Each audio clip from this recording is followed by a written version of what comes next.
Hey guys, welcome back to my YouTube channel. Today we are going to be making some salsa.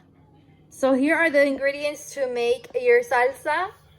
You're gonna need tomato, garlic, onion, jalapeno, serrano peppers, salt, and I use my caldo con sabor de pollo from Nor. And I've also been using this pink Himalayan salt. I recommend you guys go to the store and purchase some. It's very good and it has a lot of good nutrition. So you guys, I went ahead and washed my vegetables.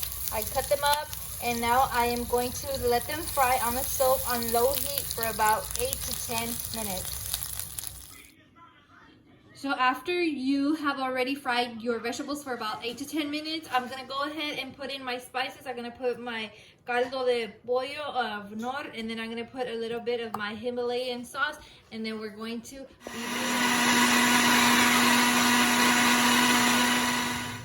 So there you go guys. After you're done blending your vegetables, you have your salsa. So go ahead and dip it into any kind of dishware that you have, and there you go, your salsa. Enjoy.